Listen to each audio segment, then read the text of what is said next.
અરવલ્લીના મેઘરજ નગરમાં મુખ્ય માર્ગથી મોડલ સ્કૂલ તરફના રસ્તે ગંભીર અકસ્માત સર્જાયો છે। મુસાફરોથી ભરેલી એક રિક્ષા ખુલ્લી ગટર લાઇનમાં પડી ગઈ હતી। જોકે સદનસીબે તમામ મુસાફરોને સુરક્ષિત રીતે બહાર કાઢી લેવામાં આવ્યા હતા। આ માર્ગ પર ગટર લાઇનનું ઢાંકણ ખુલ્લું હોવાથી મોટી દુર્ઘટના સર્જાઈ શકે તેમ છે। આ રસ્તે દરરોજ મોટી સંખ્યામાં સ્કૂલના બાળકો અને વાહનોની અવરજવર રહે છે।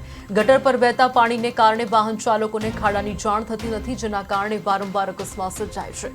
સ્થાનિક રહીશોએ ચિંતા વ્યક્ત કરી છે કે જો આ સમસ્યાનું નિરાકરણ તાત્કાલિક નહીં લાવવામાં આવે તો ભવિષ્યમાં મોટી દુર્ઘટના સર્જાઈ શકે તેમ છે। નગરપાલિકાની જવાબદારી છે કે લાઇટ, પાણી અને ગટર લાઇન જેવી મૂળભૂત સુવિધાઓનું સમયાંતરે મરામત કાર્ય કરાવે। આ માર્ગ પર તાત્કાલિક ધોરણે ગટર લાઇનના ઢાંકણની વ્યવસ્થા કરવી જરૂરી બની ગઈ છે।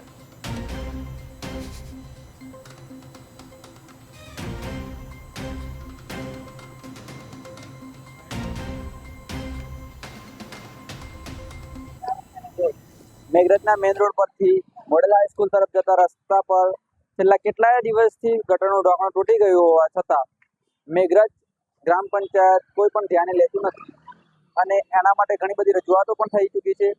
શું આ સ્થળ પર કોઈ બાળક સ્કૂલ પર જતા ગટરમાં ફસાઈ જાય અને જીવ ગુમાવશે ત્યારે શું આ પ્રશાસનની આંખો ખુલશે?